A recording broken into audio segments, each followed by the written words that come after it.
누가복음 24장 45절에서 49절의 말씀을 가지고 전도가 하나님의 뜻입니다 라는 제목으로 함께 말씀 나누려고 합니다. 여러분, 우리는 2022년 한 해 동안요, 깐부와 함께하는 야유회를 시작으로 깐부 전도를 위한 일상 전도 세미나, 그리고 다다음 주에 열릴 깐부 전도 축제를 위해 우리는 모두 전도해야 한다는 하나님의 말씀을 직간접적으로 들어왔습니다. 너무 자주 듣다 보면 그 말씀이 사실 마음에 와닿지 않을 때가 있는 것 같아요. 그러나 10번을 들어도 순종하지 않으면 안 듣는 사람과 같습니다. 1년 동안 배워왔는데도 여전히 그 말씀을 실천하지 않는다면 그 사람은 다시 배워야 할 것입니다. 반대로 하나님의 복음을 어떻게든 전하며 살고 있다면 그 사람은 말씀대로 제대로 살아가는 순종의 사람인 줄 믿습니다. 그러나 대부분의 사람들은요, 교회가 전도 집회를 하든지 아니면 새생명 축제를 하든지 그것은 나와는 관계가 없다라는 생각을 가지는 경우가 많이 있습니다. 다만 주일이 되면 그냥 설교만 듣고 돌아가는 경우가 많이 있지요. 이것은 10번이 아니라 100번을 들어도 무익한 것입니다. 왜냐하면 말씀이 나의 생각과 삶, 행동에 구체적으로 삶으로 실천되지 않는다면, 그 어떤 영향도 미치지 못한다면 아무리 우리가 설교를 듣고 어떤 성경 훈련과 제자 훈련을 백날 받는다 해도 아무 소용이 없는 것이기 때문입니다. 이제 깐부 전도 축제를 이제 앞두고 우리가 왜 전도해야 하는지 좀 더 구체적으로 말씀을 나누고 싶습니다. 성령께서 여러분의 마음의 눈을 열어주시고 귀를 열어주셔서 말씀을 듣고 순종하는 은혜가 있기를 소망합니다. 여러분, 질문 하나 드리겠습니다. 하나님이 가장 기뻐하시는 뜻은 무엇일까요? 하나님이 가장 기뻐하시는 뜻. 네, 하나님의 뜻은 원칙적으로 하나밖에 없습니다. 그것은 세상을 구원하는 것입니다. 여러분, 하나님께서 가장 기뻐하시기 때문에, 가장 중요하게 여기시기 때문에 하나밖에 없는 자신의 아들을 죽일 만큼 그 일을 행하셨다는 것이지요. 이것이 하나님의 유일한 뜻입니다. 궁극적인 목표입니다. 근데 많은 성도들이요, 다른 뜻을 찾는 이유가 있어요. 성경 공부를 하려고 하고, 성경에서 나를 향한 하나님의 뜻이 무엇인가 기도하려고 하고, 기도원에 들어가 몇 번 며칠 기도하고 금식하고 또 다른 교회까지도 가서 제자 훈련이나 어떤 성경 훈련을 하려고 합니다. 하나님의 뜻을 찾기 위해서. 근데 그것은 핑계예요. 전도하기 싫어서 그런 거예요. 전도가 유일한 우리의 사명인데, 그것을 위해 우리의 인생이 정해져 있는데 자꾸만 우리는 그것을 피하려고 회피하려고 하다 보니 다른 것이 없나 뒤적거린다는 것입니다. 사랑하는 여러분, 먼저 복음 전도에 순종하면요, 엉켜버리고 내 뜻대로 잘 되지 않았던 내 인생이 하나님께서 질서 있게 하나하나 풀어갈 줄을 믿습니다. 하나님이 원하시는 뜻을 우리가 먼저 순종하면 내가 원하는 것들을 하나님께서 알아서 풀어주시는 은혜가 있을 줄을 믿습니다. 내가 풀려면 더 꼬여요, 더 엉켜요, 더 엉망이 돼요. 하지만 우리가 해야 할 하나님이 원하시는 그 뜻을 순종할 때 하나님께서는 이미 엉켜져서 우리가 손댈 수 없는 그 일들을 다시 회복시켜 주시고 풀어주시고 해결해 주신다는 사실을 기억하시기를 바랍니다. 그러니 여러분, 더 배울 거 없습니다. 더 훈련할 거 없습니다. 더 알아야 한다고 하지 마시길 바랍니다. 분명한 하나님의 뜻인 복음 전도에 순종해 보시기를 주님의 이름으로 축원드립니다. 이것이 하나님의 뜻입니다. 간단해요. 저도 머리가 복잡했어요. 나를 향한 하나님의 뜻이 뭔가? 개척교회 목사인가? 아니면 대형교회 목사인가? 내가 어디를 가야, 좋은 교회를 가야, 어디서 살아가는 것이 하나님의 뜻인가? 그거 하나님의 뜻 아니었어요. 내가 있는 그곳에서 복음 전하는 것이 하나님의 뜻이었습니다. 우리의 장소, 우리의 환경, 나의 감정, 그것이 중요하지 않습니다. 그것을 하나님께 묻지 마시길 바랍니다. 내가 어느 곳에 있든지 하나님, 내가 복음 전도할 수 있도록 내 입을 열어달라고, 성령 하나님 나에게 용기와 담대함을 달라고 기도하는 것이 우리가 성도의 모습이 아닐까 생각이 듭니다. 마태복음 28장 18절에서 20절의 말씀이 이렇습니다. 예수께서 나와 말씀하여 이르시되 하늘과 땅의 모든 권세를 내게 주셨으니 그러므로 너희는 가서 모든 민족을 제자로 삼아 아버지와 아들과 성령의 이름으로 침례를 베풀고 내가 너희에게 분부한 모든 것을 가르쳐 지키게 하라. 볼지어다 내가 세상 끝날까지 너희와 항상 함께 있으리라 하시니라. 아멘. 여러분, 우리는 세상 끝날까지 너희와 항상 함께 있으리라 이 멘트만 좋아합니다. 근데 여러분, 복음 전하는 자에게 항상 세상 끝날까지 함께 하시겠다는 의미를 기억하시기를 바랍니다. 우리는 이 하나님의 뜻을 한순간도 잊지 말아야 합니다. 그러면 어떻게 하나님께서는 세상을 구원하실까? 복음을 전함으로 구원하신다는 거예요. 이를 위해서는 전하는 자가 있어야 될 것입니다. 그래서 이 세상에 보냄받은 예수님은 공생의 3년 동안 아침부터 저녁까지 오직 복음만을 전하는 데 투자하셨습니다. 딴짓하지 않으셨습니다. 이 동네 저 동네 다니면서 하나님의 복음을 전하는 데 심혈을 기울이셨습니다. 하나님께서 예수님을 한 나라로 올리신 다음에 누구를 보내주셨죠? 성령님을 보내주셨습니다. 성령님은 교회로 하여금 그들이 입을 열어 이 세상에 복음을 전하도록 능력을 베풀어 주셨습니다. 따라서 성령이 임하신 교회는 뭘 증거합니까? 복음을 증거하는 것입니다. 성령이 없는 교회는 그냥 자기네끼리 있다가 그냥 그 삶을 살아가는 것 뿐입니다. 네. 오히려 성령이 없는 교회는 오히려 자기들 안에서만 끼리끼리 지내다가 다툼이 일어나고 갈등이 일어나서 분열되는 교회가 성령이 없는 교회입니다. 계속해서 전도하는 데 열중하고 새로운 영혼들을 구원하는 데 힘쓰는 교회는 다툴 일이 없습니다. 다툴 겨를이 없습니다. 왜요? 영혼을 향한 마음만 있기 때문입니다. 우리 교회도 그런 교회 되었으면 좋겠습니다. 다른 거 관심 없어요. 어떻게 하면 영혼 구원하고, 어떻게 하면 사람 살리고, 어떻게 하면 내 옆에 있는 성도 기분 좋게 하고 행복하게 만들어줄 수 있을까? 그거 고민하는 우리 교회 되었으면 좋겠습니다. 그래서 더 사랑하는 교회인 것입니다. 다른 이유가 없어요.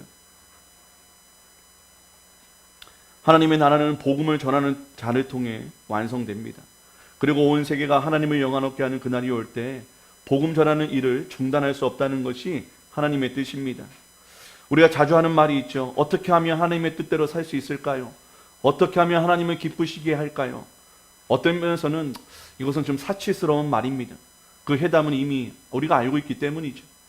정말로 하나님을 기쁘시게 하기 원한다면 그분이 가장 원하시는 것을 순종하면 됩니다.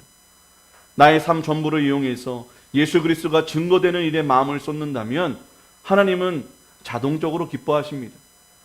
반복되는 일상이지만 먼저 그의 나라와 의를 구하는 데 삶의 초점을 맞춰주시기를 바랍니다. 그리고 날마다 기도하고 성령을 의지하여 순종하면 그것이야말로 하나님의 뜻대로 사는 삶입니다. 문제가 순종을 안 한다는 데 있다는 것이지요. 전도는 우리가 선택할 과제가 아니라 필수 과제입니다. 해도 되고 안 해도 되는 것이 아니라 꼭 순종해야 될 필수 과목인 것이죠. 여러분, 바울의 심정도 우리가 한번 느껴봤으면 좋겠어요. 고린도전서 9장 16절에 내가 복음을 전할지라도 자랑할 것이 없으면 내가 부득불 할 일입니다. 부득불이래요. 안 하고 싶은데 어거지로 한대요. 왜? 화를 당할까봐. 하나님 혼날까봐 안 하고 싶을 때도 있다는 거예요. 근데 그냥 한다는 거예요. 여러분, 이런 자세가 아주 좋은 자세는 아니지만 우리가 배워보아야 할 자세가 되지 않을까 생각이 듭니다. 여러분, 우리가 살아가는데 나의 환경과 감정과 나의 상황 때문에 하고 말고의 문제가 아니라는 거예요. 내가 싫어도, 내가 아파도, 내가 괴로워도, 내가 즐거워도 부득불 해야 할 일이 바로 복음, 전도라는 것입니다. 오늘 십자가에서 죽으신 예수 그리스도께서 사흘 만에 부활하셔서 제자들을 찾아오십니다. 그리고 제자들에게 마지막으로 이 말씀을 하신 후 하늘나라로 승천해 올라가십니다. 오늘 이 말씀을 통해, 이 유언과 같은 말씀을 통해서 우리가 왜 하나님의 뜻인 전도를 해야 하는지, 그리고 전도할 수 있도록 하나님께서는 우리에게 무엇을 주셨는지 함께 나누었으면 좋겠습니다. 오늘 저는 말씀에서 하나님께서 우리에게 세상에게 복음을 전하라고 주신 세 가지의 선물을 발견하게 됩니다. 과연 그 이 세 가지는 과연 무엇일까? 첫 번째로 우리에게 복음을 주셨다는 거예요. 복음. 여러분, 복음이 뭐예요? 영어로 하다마 복음이 뭐니? 굿뉴스예요. 굿뉴스. 굿뉴스. 네. 당황스럽네요. 당연히 알 줄 알고 물어봤는데, 복음이란 기쁜 소식, 굿뉴스입니다. 좋은 소식이라는 거예요. 우리 46절에서 47절 함께 읽습니다. 시작. 또 이르시되 이같이 그리스도가 고난을 받고 제3일에 죽은 자 가운데서 살아날 것과 또 그의 이름으로 제사함을 얻게 하는 회개가 예루살렘으로부터 시작해서 또 모든 족속에게 전파될 것이 기록되었으니 라고 말씀하십니다. 이처럼 예수님은 나 같은 죄인을 위해서 십자가에 죽으셨다는 것이 복음이라는 것입니다. 네, 나 같은 죄인을 위해서. 십자가에 죽으신 예수 그리스도가 사흘 만에 부활하셔서 우리 모든 인류의 죄와 사망을 이겨주시고 그분만 믿기만 하면 우리를 구원해 주시는 놀라운 복음이 우리에게 찾아왔다는 것입니다. 이제 죽으시고 부활하신 예수님을 믿기만 하면 우리의 모든 죄가 완전히 용서받는 길이 열린 것입니다. 예수님을 구주로 영접하면 죄와 사단의 종에서 하나님의 자녀가 되는 권세를 주신 것입니다. 여러분, 이것이 복음이요 기쁜 소식이라는 거예요. 문제는 이 기쁜 소식이 나에게는 또 세상 사람들에게는 기쁜 소식이 아니라는 데 문제가 있다는 것입니다. 여러분, 세상 사람들 보십시오. 예수님이 당신을 위해 십자가에 죽으셨고 사흘 만에 부활하셔서 당신의 모든 죄를 용서하신 구원자가 되셨습니다 라고 말하면, 그럼 이렇게 질문합니다. 그래서 그게 어떠자는 거예요? 그래서요? 그거하고 나하고 무슨 상관이에요? 그도 그럴 것이 죄 용서함을 받은 사람이나 그렇지 못한 사람이나 다를 바가 없기 때문입니다. 겉으로는 똑같아요. 세상을 사는 데 있어서 죄 용서함 받았다는 사실이 우리의 삶에 어떤 이익이나 손해를 미치는 것이 아닙니다. 그러다 보니 세상 사람들에게는 그것이 왜 기쁜 소식인지를 알 수 없는 것이지. 오히려 미련한 소리입니다. 사도 바울도 십자가의 도가 멸망하는 자들에게는 미련하게 들린다고 이야기했습니다. 근데 교회를 다니시는 분들 가운데서도 이 기쁜 소식을 가슴에 담고 있음에도 불구하고 전혀 기쁘거나 감격하는 분들이 그리 많지 않다는 것입니다. 이것을 기쁜 소식이라고 하는 것은 하나님 편에서 말씀하시는 것처럼 보입니다. 사람은 그것이 왜 기쁜 소식인지 잘 모르는 것 같아요. 하나님이 보실 때 기쁜 소식인 것입니다. 하나님께서는 우리를 다 알고 계십니다. 우리는 눈앞에 있는 것만 보지만 하나님은 시작부터 끝까지 모든 것을 한눈에 보고 계시기 때문입니다. 우리는 부분적으로 알지만 하나님은 전체를 보시고 우리의 모든 전부를 아십니다. 죄인된 우리의 신분이 얼마나 저주받을 신분인가, 얼마나 고통받을 신분인가, 얼마나 멸망받을 신분인가를 다 알고 계시다는 거예요. 예, 우리 그런 심정이겠죠. 자녀들은 이 일을 하면 어떤 고통을 당할지 모르고 한번 해보겠다고 도전을 하지만 부모님들은 이미 다 경험을 해봤기 때문에 그 고통이 얼마나 심할 줄 알기 때문에 어떻게든 막아서려고 하고 하지 못하게 하는 심정처럼 자녀들은 모른다는 거예요. 그것처럼 우리도 모른다는 것입니다. 하지만 하나님은 알고 계시다는 것이죠. 우리 앞에 있는 운명을 하나님께서는 다 알고 계십니다. 그러므로 하나님이 보시기에 우리를 위해 십자가에 죽으시고 사흘 만에 부활하신 예수님을 믿기만 하면 죄 용서함 받는다는 것만큼 기쁜 소식도 없는 것입니다. 죽음 직전 구원받게 된 교수의 이야기입니다. 여러분, 교수 정도 되면 배운 것도 많고 사회적으로도 존경받는 위치에 있기 때문에 나름 자존심이 있습니다. 그분은 세상에 태어나서 자기가 제일 잘난 사람이고 마음 먹으면 무엇이든 할 수 있다는 자신감에 쌓여 계신 분이었습니다. 다행히 아내는 예수를 믿었는데 아무리 믿자고 해도 남편이 말을 듣지 않았던 것입니다. 그래서 그 교회 목회자에게 가서 남편을 전도해달라고 부탁했습니다. 이 목회자가 그 남편을 찾아가 이렇게 물었다고 합니다. 교수님, 예수를 안 믿으시는 특별한 이유라도 있습니까? 라고 물었더니 대뜸 이렇게 말했대요. 뭔가 자기가 부족하고 모자라니까 그것을 채우려고 예수나 하나님을 믿는 거 아닙니까? 스스로 문제를 해결할 자신이 없으니까 매달리는 것이겠죠. 저는 그렇게 하고 싶지 않습니다. 구차하게 그렇게 매달리면서 살고 싶지 않아요 라고 이야기했답니다. 근데 얼마 지나지 않아서 교수가 감기에 걸렸는데 그만 낫지 않아서 입원을 하게 됐다고 합니다. 병원에서는 바이러스 감기 정도로 진단을 내린 것 같아요. 이 소식을 듣고 목회자가 또 갔습니다. 또 전도했습니다. 교수님이 이렇게 병상에 누워있는데도 자신이 약하다는 걸 못 느끼세요? 그러더니 대뜸 오히려 화를 내면서 무슨 말씀이세요? 감기 하나 걸린 거 가지고 누구나 다 걸리는 거 아닙니까? 저 금방 나을 거예요 하면서 또 복음을 거부했답니다. 또 며칠이 지났습니다. 갑자기 부인으로부터 아주 다급한 전화가 왔습니다. 정밀 검사를 해보니까 폐암이라는 거예요. 교수는 너무나 충격을 받아서 침대에 멍하니 누워 있었습니다. 그래서 또 찾아갔지요. 목회자가 똑같은 질문을 합니다. 교수님, 지금도 자신이 약하다는 것을 못 느끼세요? 그러자 꺼져가는 목소리로 이렇게 이야기했다고 합니다. 이제 와서 보니 난 참 바보 같은 삶을 살았습니다. 난 내가 다 할 수 있고 해낼 수 있다고 생각했는데 이제는 내가 할 수 있는 것이 아무것도 없다는 것을 깨닫게 되었습니다. 라고 말했다고 합니다. 여러분, 드디어 그 교수님에게 복음이 들어갈 문이 열린 것입니다. 결국 그 목회자가 진지하게 복음을 전했습니다. 그리고 그도 복음을 받아들였습니다. 그리고 얼마 후 천국에 갔다고 합니다. 여러분, 이 교수에게 가장 기쁜 소식은 무엇일까요? 암 선고를 받아 소망 없이 침대에 누워있는 사람에게 가장 기쁜 소식은 무엇일까요? 자식이 인류대학에 합격했다는 것일까요? 큰 집으로 이사하게 되었다는 것일까요? 자신의 학위 논문이 세계적으로 인정받게 되었다는 소식일까요? 자기가 투자했던 주식이 한꺼번에 뛰어서 거금을 손에 쥐었다는 이야기일까요? 아닙니다. 이 사람은 이제 조금 있으면 하나님 앞에 서야 합니다. 의인으로 서느냐 죄인으로 서느냐 하는 기로에 서게 될 것입니다. 심판 앞에 서서 지옥으로 떨어질 것인가, 아니면 예수의 보혈로 모든 죄가 가리워지고 용서받아서 천국으로 직행할 것인가가 가장 중요한 문제가 아니었을까요? 여러분, 이 세상에 참 불공평합니다. 여러분, 착각하지 마세요. 이 세상에 평등은 없습니다. 이 세상에 진짜 자유는 없습니다. 정치인들이 다 꾸며낸 이야기입니다. 그럼에도 불구하고 공평한 것이 단 한 가지 있다면 모든 사람은 언젠가 다 죽는다는 것입니다. 네, 다 죽습니다. 제발 기억하시길 바랍니다. 영원히 살 수 있는 인간이 없습니다. 그렇다면 언젠가 찾아오는 노후는 그렇게나 걱정하고 준비하는데 반드시 찾아올 죽음 이후의 삶은 많은 사람들이 그리스도인들조차도 준비하지 않고 있다는 것입니다. 여러분, 이 사실을 알고 있다면 우리 모두가 지옥이 아닌 천국에 갈 준비를 나도 해야 하고, 또 내가 사랑하는 사람들도 할 수 있도록 도와줘야 하는 것이 맞지 않을까요?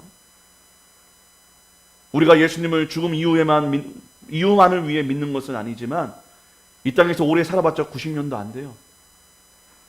그런 인생 가운데 우리에게 영원한 천국으로 인도할 복음이 있다는데, 그 복음을 우리가 전해야 되고 그 복음을 우리가 믿어야 하고 그 복음을 위해 살아야 되는 것이 무의미한 인생일까요? 영혼을 준비하는 인생일까요? 언젠가 죽음이 찾아오는 모든 사람에게 가장 기쁜 소식은 예수님을 믿음으로 자기 죄와 죽음의 심판을 용서받고 하나님의 자녀로 영생을 할 수 있다는 길이 있다는 것을 듣는 것입니다. 우리가 구원받을 수 있고 우리의 죄가 용서받아서 하나님의 자녀로서 저 천국에 들어갈 수 있는 길이 있다는 것, 여러분, 죽음이 우리에게 있는, 죽음을 당할 수밖에 없는 모든 인간들에게 주는 가장 최고의 복음이 아닐까 생각이 듭니다.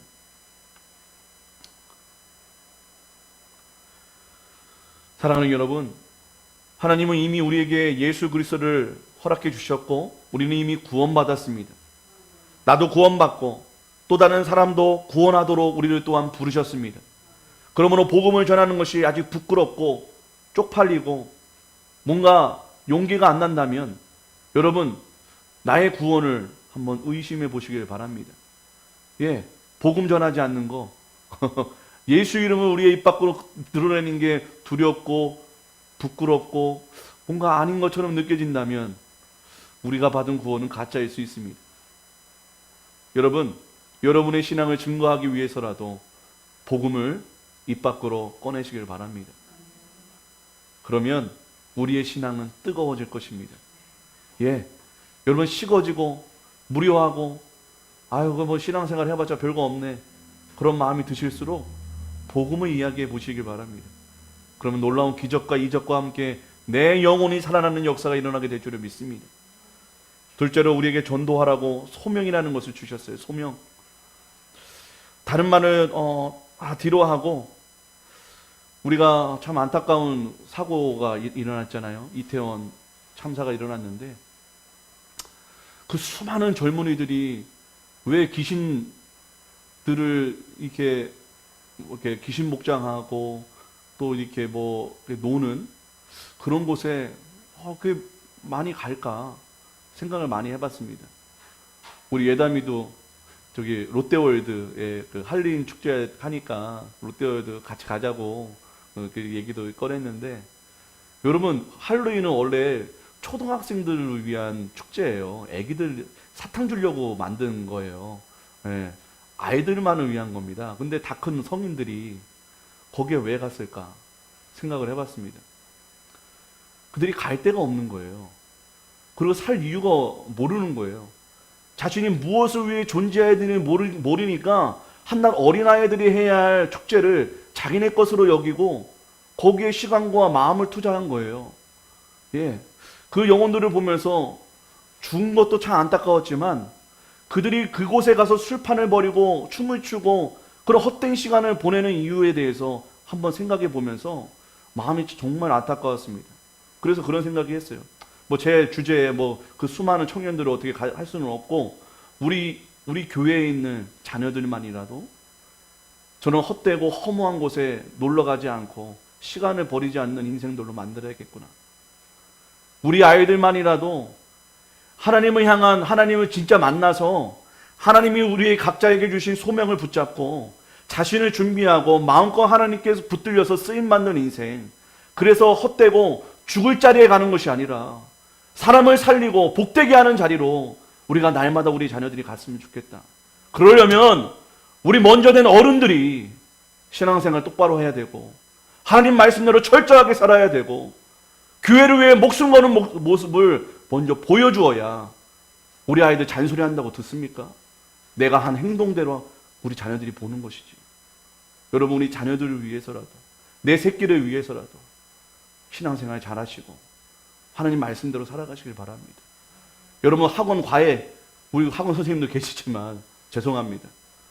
그거 거금 들여가지고 그거 가르치는 것보다 내가 신앙생활 잘하여서 우리 아이들에게 믿음 심어주는 것 가장 중요한 일이라고 생각합니다. 여러분, 제가 좀 조금 살아봤는데 똑똑한 것보다 내가 갖고 있는 능력보다 더 많이 할 수 없는 일들이 더 많이 찾아오더라고요. 내 능력 밖의 일들이 더 많더라고요. 내가 아무리 배우고 공부하고 경험을 해봐도 내가 어찌할 수 없는 일들이 더 많더라고요. 그것을 어떻게 우리 자녀들이 감당할 수 있을까? 하나님의 말씀을 알고 어떤 순간에도 기도하고 의지하고 바라보는 믿음, 그리고 내가 왜 살아야 될까? 무엇 때문에 나는 존재하는 것일까? 왜 무엇 때문에 내 부모를 통해 내가 태어난 것일까? 하나님께서 분명한 사명을 깨달아야만 그 인생들이 술에 취하지 않고 마약에 취하지 않고 세상의 헛된 것에 취하지 않을 수 있는 유일한 방법이라는 것입니다. 저도 왜 살아야 되는지 몰라서 술도 마셔보고 싸움질도 해보고 방황도 많이 했습니다. 아무도 가르쳐 주질 않아요. 왜 살아야 되는지. 아무도 가르쳐 주질 않아요. 학교 선생들도 뭐 교회 선생님 목사나 아무도 왜 살아야 되는지를 가르쳐 주질 않는 거예요. 너 복음 위해 살아야 돼! 라고 분명하게 얘기해 준 사람이 없었다는 것입니다. 그거 말하면 교회 떠나니까. 우리 자녀들에게 분명히 말씀드립니다. 여러분, 공부 잘해서 여러분 성공하기 위해서 살려고 태어난 거 아닙니다. 여러분이 어떠한 삶을 사든 그 자리에서 복음 전환하고 하나님의 영광을 드러내라고 여러분 공부시키시고 여러분 좋은 길로 인도하시는 것을 기억하시길 바랍니다. 여러분, 그래야 우리가 행복하게 살아요. 예. 아무리 성공해도 왜 자살합니까? 아무리 성공해도 왜 술과 마약으로 인생을 쪄들어 버립니까? 여러분, 아이돌들 보세요. 영화배우들 보세요. 국회의원들 보세요. 정치가들 보세요. 최고의 자리에 올랐지만 최고의 행복을 누리지 못하고 삽니다. 여러분, 지금부터 그 지혜를 깨달았으면 좋겠어요. 여러분, 우리에게 소명이 있어야 됩니다. 복음을 위한 소명.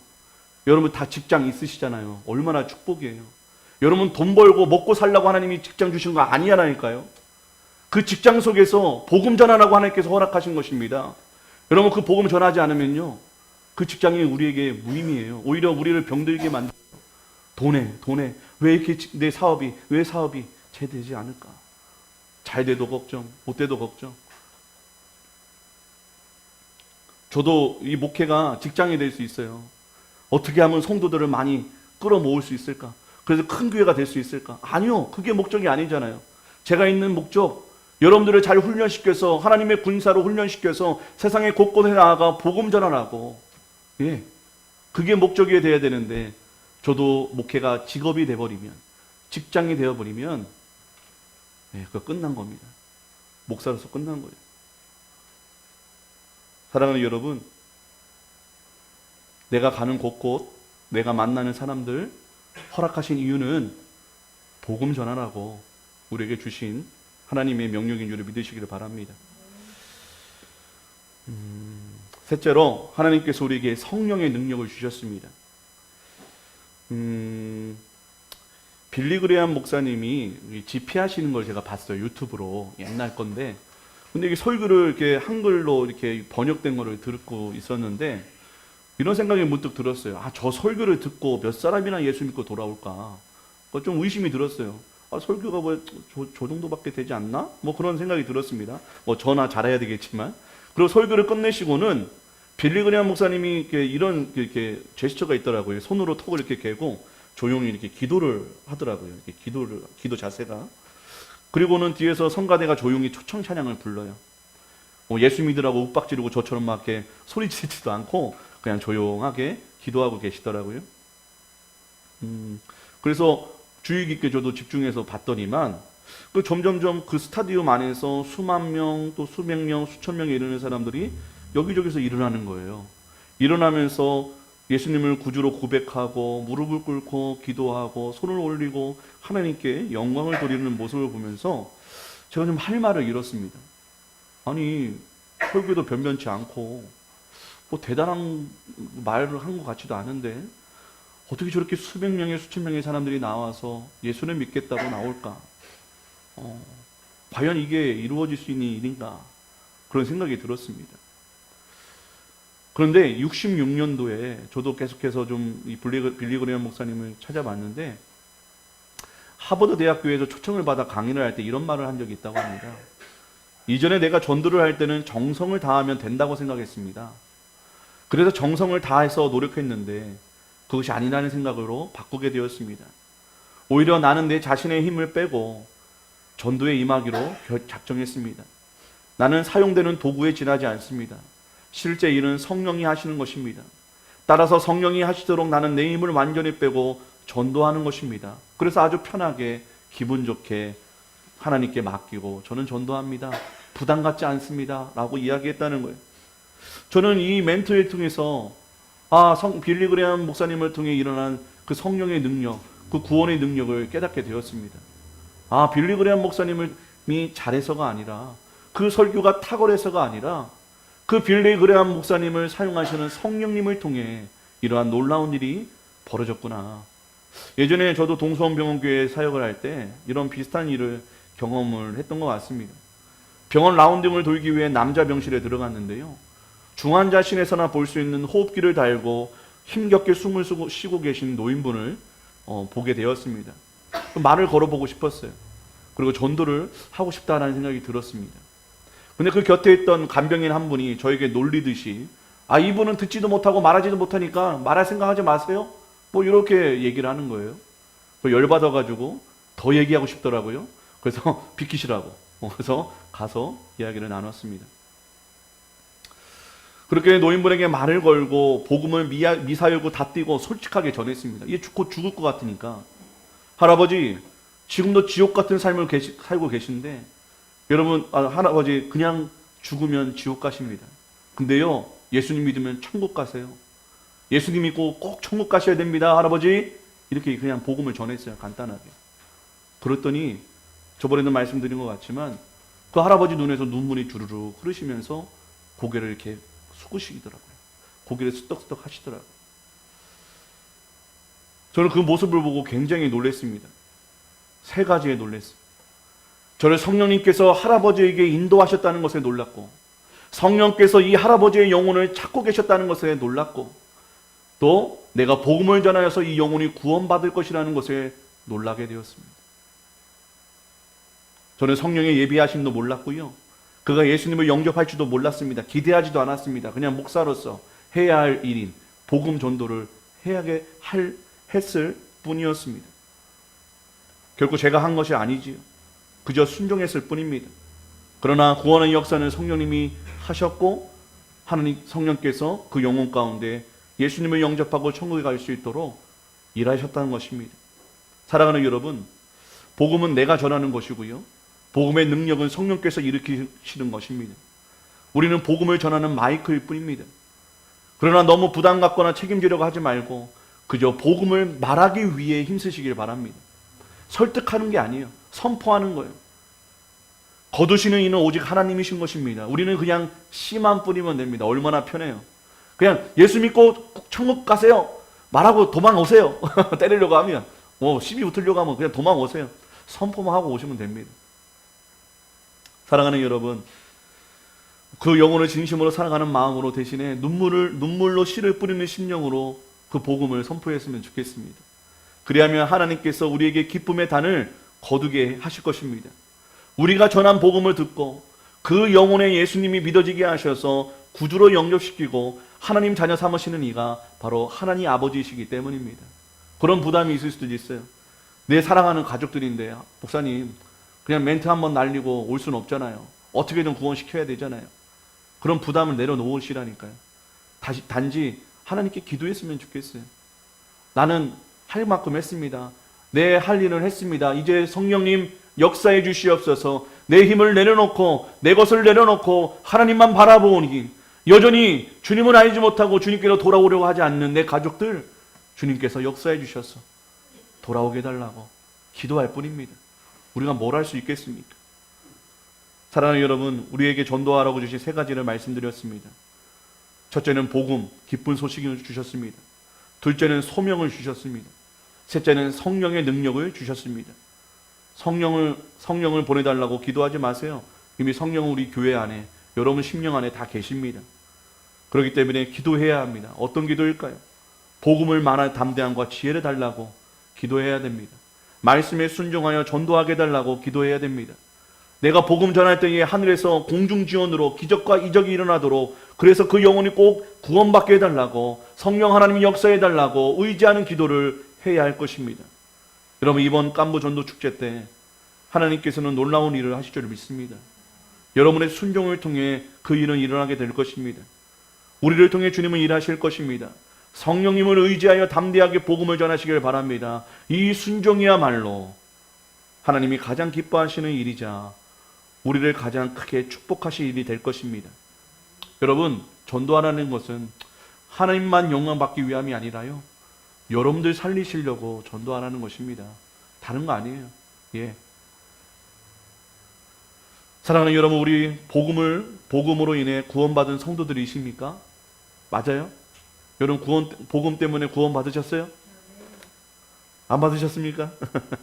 그렇다면 나를 구원한 그 좋은 복음을 세상에 전해주시길 바랍니다. 그게 우리 할 일입니다. 우리 곳곳에서 만나는 사람들 있잖아요. 학원에서 우리 청소년들 만나게 될 것이고, 또 수많은 길거리에서 사람들을 만나게 될 것이고, 또 내가 사업하는 직장에서 사람들을 만나게 될 것입니다. 사랑하는 여러분, 그들에게 내가 만난 예수를 전해주십시오. 그게 우리 할 일입니다. 돈 버는 게 우리 할 일이 아니에요. 복음 전하는 게 우리 할 일입니다. 그거 먼저 하면 하나님이 나머지는 다 알아서 하시니, 여러분 하나님이 원하시는 것을 한번 먼저 해드려 보시기를 바랍니다.